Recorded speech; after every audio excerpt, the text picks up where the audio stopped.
Hello and welcome to Blended Agendas. Today's topic is the Netflix movie When They See Us, directed by Ava DuVernay.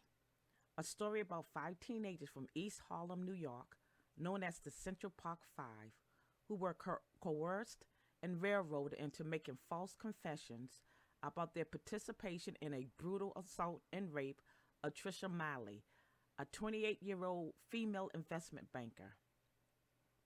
There was also a documentary of the story by Ken Burns, David McMahon, and Sarah Burns in 2012. April 19th, 1989, between the hours of 9 and 10 p.m., a group of teenagers enter Central Park terrorizing, robbing, and assaulting people at random. Around this time, Trisha Malley was jogging when she was violently attacked, raped, and left for dead in a muddy ravine.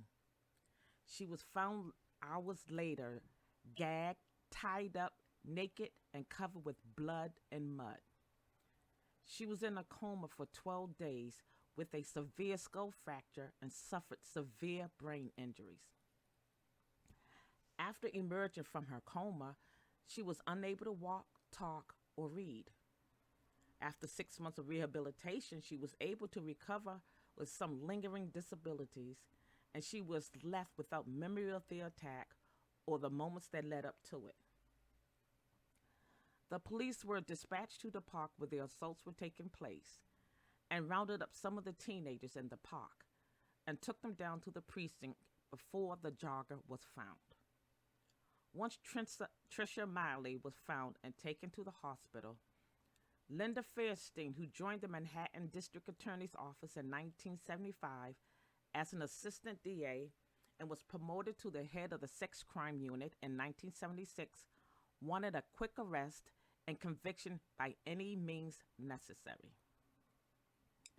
Five of the group of teenagers that were taken into custody, who have never been in trouble with the law, the youngest being 14, were questioned continuously using coercive tactics and threats to intimidate them into making false statements and confessions. Although all but one had their parents with them during some of the questioning, they were questioned without a lawyer present. The police officer created a "we already know everything" illusion. The teenagers were Raymond Santana, 14, Kevin Richardson, 14, Antron McCray, 15, Yusef Salam, 15, and Corey Wise, 16. Before the teenagers had been formally arraigned or indicted, the media printed their names, photos, and addresses of the five so called suspects. They were all underage, yet the media printed information about them, influencing the public's opinion. The city was enraged, out for blood, and there was a public outcry for justice. Because the teenagers' personal information was leaked by the media, they received death threats while out on bail. There was a collective decision to railroad these kids and portray them as animals. Donald Trump, the future president of the United States, took out a full-page advertisement on May 1st, 1989, in all four major newspapers in New York, and citing the public by stating that he wanted the criminals of every age who were accused of beating and raping the jogger to be afraid. According to the New York Post, the former now deceased Ed Koch was quoted as saying, this had not been the act of a single deranged individual, but a social and premeditated crime by a group. The trial began in the latter part of 1990. They were asked to plea bargain for a lighter sentence, but all declined. The case was prosecuted by Elizabeth Lederer and Arthur Clements. By the way, Elizabeth Lederer was consulted on high-profile cases such as the Michael Jackson molestation charges, Kobe Bryant sexual assault charges. However, I find it interesting that she was involved in helping silence one of the cases against Harvey Weinstein. The presiding judge, Thomas Galligan, was specially picked for the case. The lawyers for the defense asked how the boys were Mirandized, but it was rejected by the judge. Here's a side note. Law enforcement officers do not have to read you the Miranda rights unless they intend to interrogate you, but you can be arrested without being Mirandized. These young teenagers were interrogated for hours.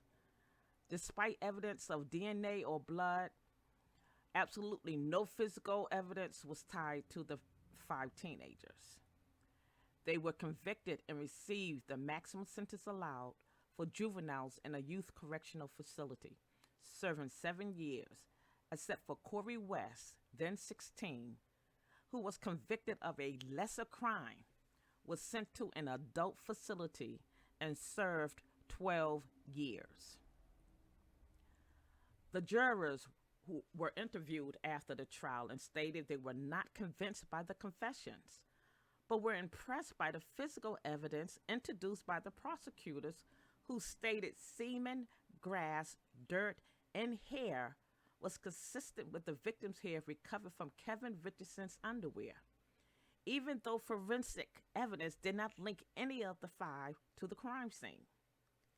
The prosecution's own expert forensic pathologist could not testify that Miss Miley was attacked by more than one person.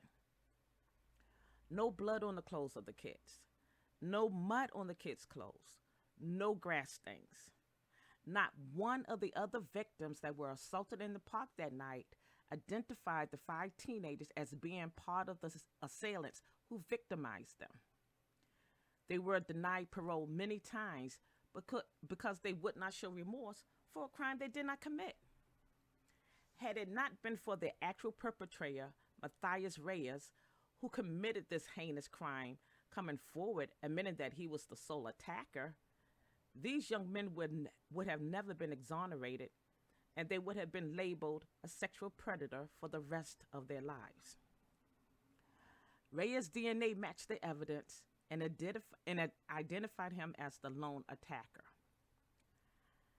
After their conviction was vacated in 2002 and winning a lawsuit that was filed against New York City in 2014 for malicious prosecution, racial discrimination, and emotional distress, they received a $41 million settlement. Donald Trump, once again, in June 2014, wrote an article for the New York Daily News calling the settlement a disgrace, and the teenage was still likely guilty, and their conviction should never have been vacated. Linda Fairstein, who oversaw the prosecution, opposed the recommendation to vacate the convictions. No actions were taken against any of the DA's office staff members. The turmoil these 5 men went through will forever alter their relationship they have with other people. They continue to suffer from PTSD, as with every prisoner of war.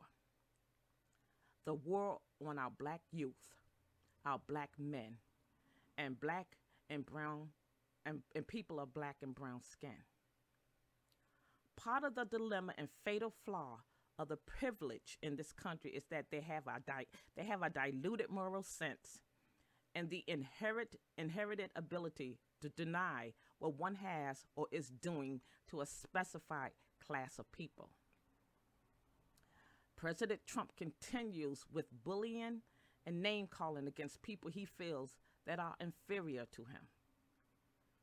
You know, the names you call other people says a lot about the person who belittles other people. Therefore, many disassociate themselves from reality. They rather not deal with the anguish and despair they are faced with daily. These young men were victimized by the police, prosecutors, the press, the penal system, and the public. America, you cannot redeem your cruel intentions against people you have wronged if you continue to deny them. Thank you for listening to Blended Agendas. Please like, comment, and subscribe.